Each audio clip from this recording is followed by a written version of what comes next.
Yat at rasilo twoje glini enisle to loka jagaido twozus yisnasha ad ko bitsi yishkliji bekeya na kostun will yegi ba ahye danidz. Welcome the Democratic National Committee.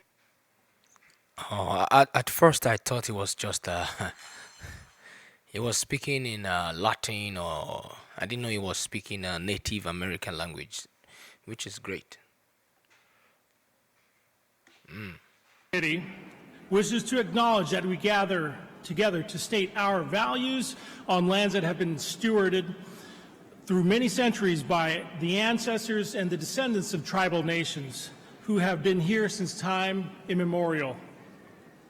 We honor the communities native to this continent and recognize that our country was built on indigenous lands and hope. Rules specify that when we have a gender non-binary candidate or officer, the non-binary individual is counted as neither male nor female, and the remaining 6 Non-binary, not a male, not a female. This is. I only know of 2 genders: a man and a woman. That's all I know.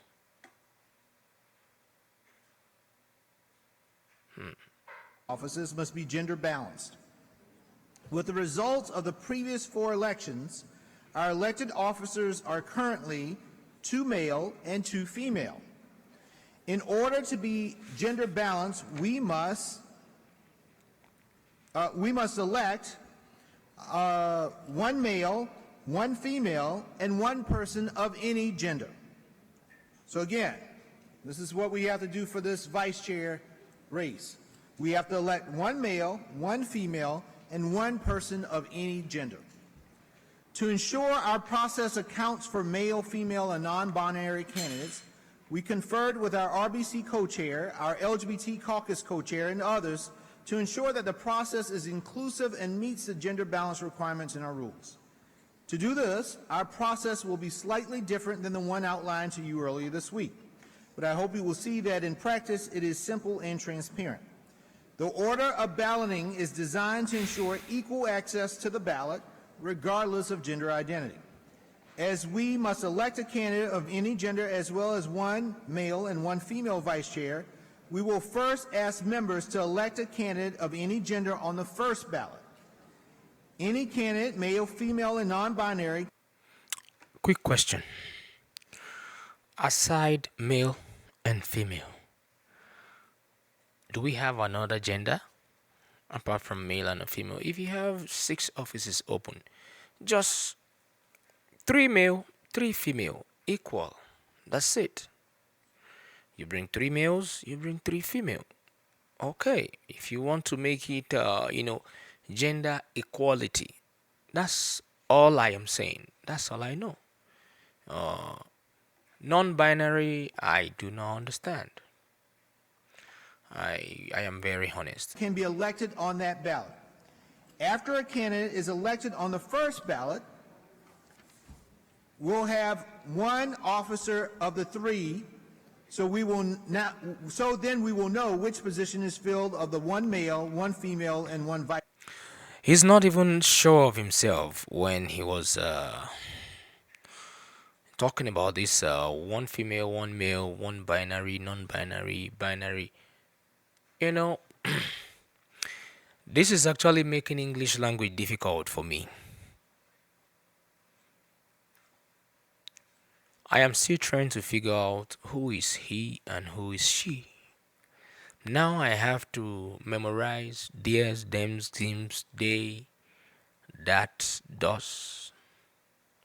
I mean, no offense at all, but I am still trying to learn that because even he and she have not finished learning. Vice chair of any gender. Our second ballot would also be for a candidate of any gender. Then our third ballot will be the third position that is remaining based on the two results. Either a male candidate if a candidate that is not male has not been elected, or a female candidate if a female has not been elected. As we move through the next year, Democrats need to ask ourselves each day, whose side are we on? Which side are we on? Are we on the side of the robber baron, the ultra-wealthy billionaire, the oil and gas polluter, the union buster, or are we on the side of the American working family, the small business owner, the farmer, the immigrant, and the students? One thing I so much love about politicians is that sometimes they tell us what they feel we can hear, and they don't practice what they say. They say, let's tell them what they want to hear. It's just for election purpose, let's for campaigning purposes. But after they get into the office, do they really mean, or like, do they have people at heart, the American people? Do they have us at heart? That's the question now. They can rant, they can do its election, the spirit is high, the vibes is high, they can do whatever, they can say whatever, but is it actually reflecting positively on the sides of the silent majorities in America? I mean, the American people. That's my point in this this month's campaign. Let me tell you, I know which side I'm on. I know which side you're on. Are you ready to go on the offense? Are you ready to go on the offense? We have to win back our young people. I am the only candidate in this race for any of these positions that is under 30. We had a 20-point shift to the right of our young people. We must show our young people we give a damn about them, that we support them, and we invest in them. I have raised over $11 million in the past year to support the future of our party, because I don't just tweet, I don't just talk the talk, I also walk the walk and I knock the knock in doors across the country. But I'm counting on you in this moment right now. I need your support. It sounds like a newly indoctrinated young politician, yeah. They just indoctrinated him. And no offense at all, it is very good. I mean, if young people get into politics, they bring, fresh ideas. But at some point, won't they be bought over by the old cargoes? If I say old cargoes, I mean the people that have been in the, the political space for decades. So that's another thing that we need to look into. You don't have to just be young, but do you have the enthusiasm? Do you have what it takes? Yeah. Support. Please vote for me. Thank you so much. Are you ready to go on the offense? Are you ready to go on the offense? We have to win back. I move that we suspend the rules, and instead of dropping the bottom vote getter on the next ballot, that we drop all candidates that have 0 votes. In addition, 6 that are gender balanced also be removed on the next ballot. So basically, Our parliamentarian wants to clarify what the motion is. Go ahead, Madam Parliamentarian.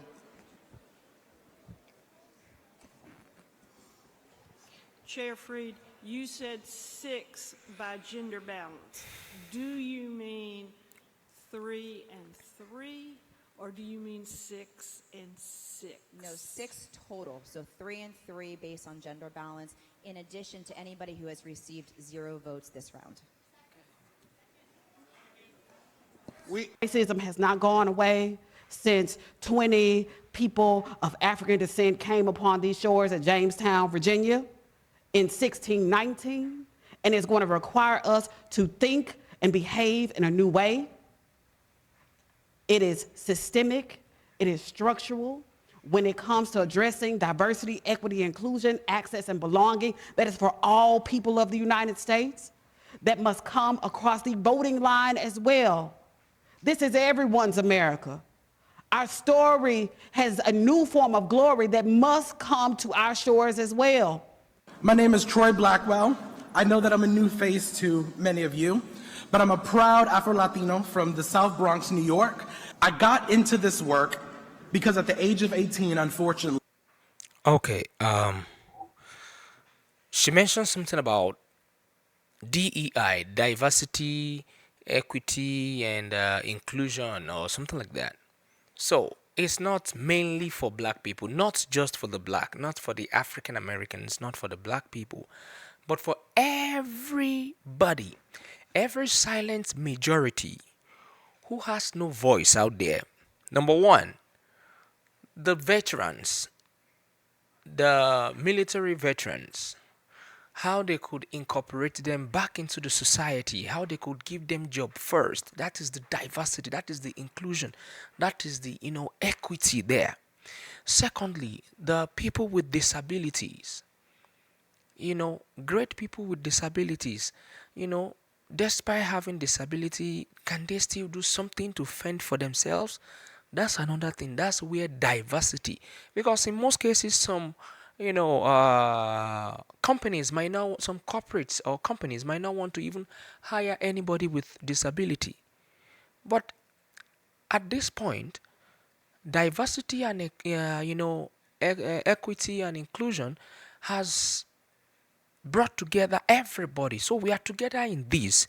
It doesn't have to be, specifically the blacks. No. When we talk about diversity, let it go round. Be it Asian, African American, black, Nigerian, uh, as long as you have what it takes to do the job, to get the job done. I was the victim of a hate crime. Today I stand before you as one of the first non-binary candidates to run in the DNC's 177-year history. I'm proud to be the only Afro-Latino in this race. I'm asking you to take a chance on someone like me, a proud non-binary Afro-Latino from the South Bronx. The final tally of votes, Troy Blackwell, 0. And we'll begin with the opening statements. Each candidate will have 30 seconds, and we'll start with Dr. Quintessa Hathaway. Good evening, everyone. It is my desire to be the next DNC chair, and I just want to give you all a little bit of something that's been on my heart here over the last couple of days. You fight on, you fight on, you fight on, you fight on. When your government is doing you wrong, you fight on, oh, you fight on. I think Beyonce needs to feature this lady because, in my opinion, she needs to go to the studio and get featured by Beyonce or Rihanna so she can release this very wonderful demo or album. Because from the look of things, it's like she just made it up from her mind and say, "Oh, let me throw this out." But that's not what it is right now. That's not what politics is all about. It's not about singing the song. It's about doing the job and getting the job done. That's the major thing. You fight on or you don't fight on, the enemies is always at the corner. That's my take on her song.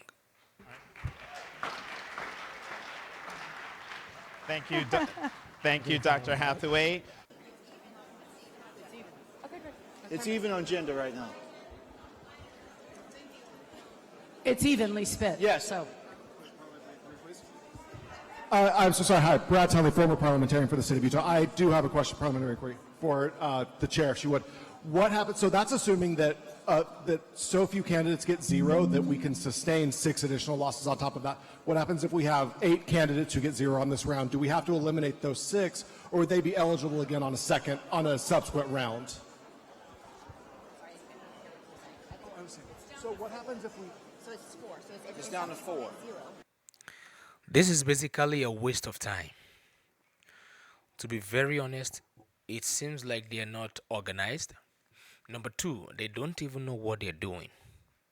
Number 3, they are just there So, why don't we say up to 4 gender balanced would get dropped along with 0 for a maximum of 6 people being removed in the next round. Does that make sense? Yeah, that makes sense. Because then we could still have a fulsome. May the endless, boundless. My people are sick and tired of being sick and tired. We are sick and tired of being the last one hired and the first one fired. We are sick and tired of the word white, working class, being a code word for whiteness. We are tired, and this is our time for us to rise up. One people, one nation, under the divine, indivisible, with liberty and justice for all. Hello, Democrats. Hey, I am speaking, and I would love your attention. There is a black woman at this podium, and I deserve your attention like the 11 people. This is not how to start a speech. Number one, you can't be that authoritative to tell them because you are this, they have to do this. That is authoritative introduction. This is not good at all. I don't buy this idea. People who went before me. Yes, I am speaking. Good evening, Democrats. Look up here. 3 strong black women standing before you. 3 black women who, rather than just grabbing a chair, ran for chair. Te quiero mucho, Papa. Gracias por todo. My name is Artie Blanco, Freddie Blanco's daughter. Vote for me for vice chair. Look at this room, y'all. Truly take it in. This is the Democratic Party. We are our strongest when we stand together. We are in a time in this country when our democracy and our rights are under attack. We're at a time where black and brown people, women, and other minorities are being blamed for everything that's wrong with this country. So let's fight together for a stronger and more inclusive Democratic Party. Good afternoon, DNC! Let me say something. Over the last several days, we've seen what happens when we have the wrong people in powerful places.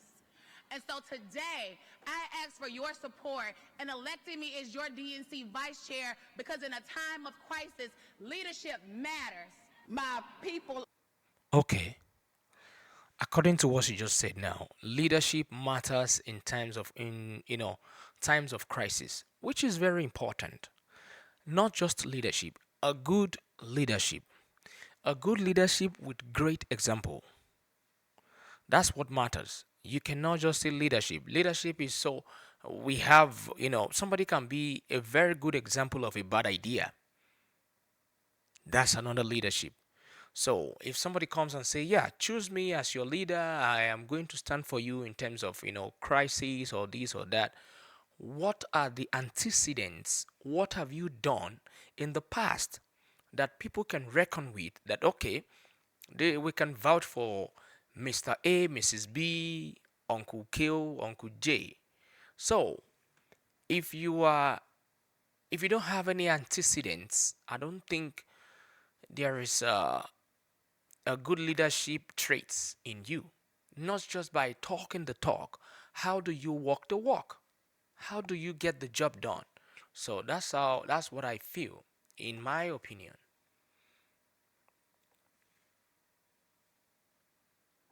Leadership. Sick and tired of being sick and tired. We are sick and tired of being the last one hired and the first one fired. We are sick and tired of the. I've spent the. Okay. How can we measure this now? Number one, they gathered together to waste time. I must be very honest, I don't belong to any party. So don't think maybe I'm leaning towards whether Republican or Democrat. I'm independent. I don't belong to any party. But I have to be very straightforward in this aspect. These people are just or for what I just saw is a time wasting. It's a time wasting get together. I'll suggest that weekend barbecue is better than this the rally or whatever campaign or the election or the primaries they are doing.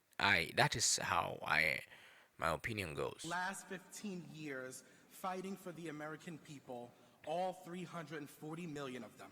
Work to do to organize, show up, and win. And that is why I'm asking the people who have stood with me in this ride, because you know the work that I do to protect the vote. Wow.